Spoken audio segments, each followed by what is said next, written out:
I guess a few brief points to touch on as far as what I think it means to be, have the pathological mindset for cold emailing. Number one is just kind of like reframing your job and viewing it as a life skill. And so the reason why I bring up this point is basically, I got into sales and being an SDR, and I think a lot of people in this way are similar. They have an entrepreneurial mindset. They want to learn about sales. They want to, maybe eventually start their own business one day. So I think of being an SDR and cold emailing is a really transferable skill into whatever career you want to go into. And so, with that mindset, I feel like if you don't have that thinking beyond the scope of, oh, I'm just sending out emails, trying to book meetings and make money for this company I'm working for. If you don't have that internal mindset as like, this is a life skill, this is something that's going to help, written communication, my relationships with others, and a transferable skill, it's hard to apply the tactical strategies if you don't have that why behind it. So that's why I kind of bring up that point, reframing it as a life skill. And then the next point too that I just wanted to touch on is stealing ideas from the people that came before you, people just on LinkedIn, top performers at your company. There's lots of tactical ways to go about doing this, right? So, whether you're listening to podcasts, LinkedIn posts, we've all seen the LinkedIn leaders posting, screenshots of emails. I'm always capturing pictures of those. If I see something in a book, I'm capturing that and saving it in kind of like an organized notes file, so that I can apply those at a later date. So basically, and then again, just looking at the top performers, right?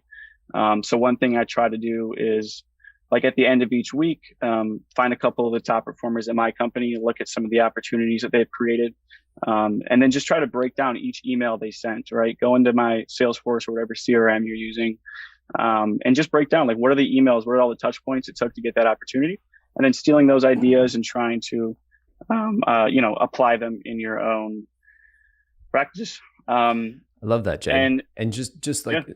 Chat, throw one in chat if you've stolen a great idea from one of your colleagues, coworkers, or somebody on LinkedIn.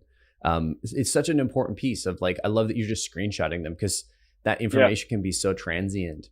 And just, I remember I used to have like an Evernote folder or an Evernote, I don't know what it was. I just copy and pasted stuff into Evernote and like OneNote, and it was just a huge copy paste of, like, here's the things that I've seen working. Or I would go and talk to our engineers back when I was selling generators, and I'd talk to a customer and they'd like say something. I'm like, oh, stop, hang on. I got to write down exactly, like, word for word how you said that, because I'm going to use that in one of my calls.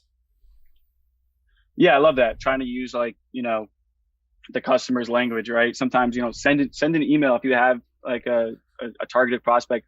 Give that email to like your director or, your VP if you have that kind of relationship, and say, hey, what are your thoughts on this kind of thing? And another thing I'm trying to do too is, like, make it a point, like, reach out to somebody on LinkedIn, another SDR, account executive, somebody who's like doing the job on a daily, and just like share your cadences or your sequences with one another. Like, hey, like, share ideas, and kind of make that a point to do that on a consistent basis.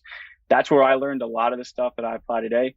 And so, most people are willing to just to take a quick Zoom call and exchange ideas, things of that nature. Very cool. Shameless plug, Slack community. If you're listening live and you're looking for people to share ideas with, you want some feedback on something, Mero will throw the Slack link in there. You jump in there afterwards. We'll jump in and give you some feedback on either tips and templates. And shameless plug. Totally. Cool. So you've talked a little bit about sort of the like stealing ideas. You talked a little bit about, and I love how you framed it up as a life skill. This is one of those things that might sound like bullshit, and I strongly disagree. Like, I'm the co-founder, co-CEO here, and I started my life as a salesperson. I spent years in retail, and I remember hearing people say, oh, sales skills, super transferable. I wasn't quite convinced. And then I got into my next job, which was an account executive position. I was like, oh yeah, this actually transfers. And now sitting here as founder CEO, the like, sales is such a huge part of the role. And it also is nearly exactly the same process as customer development, as running a podcast. As if you learn these frameworks, the soft skills that you're going to learn in the sales development role, in the account executive role, are going to have transferred for me specifically to almost every single thing I've done. Totally. Yeah. No, definitely agree with that.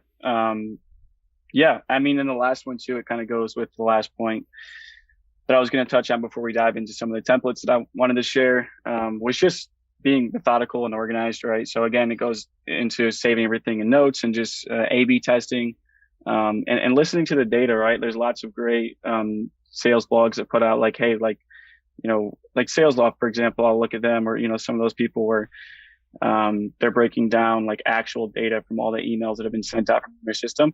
Like if you don't know where to start with your testing, grab those. Like they've tested it so much, they've done so much research. Use that as a starting point for your testing, because not everything's going to work in every industry or situation, but it's a good place and a good starting point to kind of listen to the people that have the data.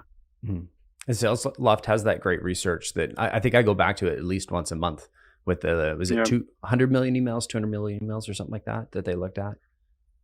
Yeah, Gong too. I mean, there's just a lot of great sales blogs that they look at that research, and yeah, super great resource. And just another shameless plug, because apparently that's nobody told me to do this, but I'm remembering these links that might be helpful. If you want to double click on the Sales Loft thing, we had it wasn't Russ. I'm getting Sales Loft and Boast mixed up.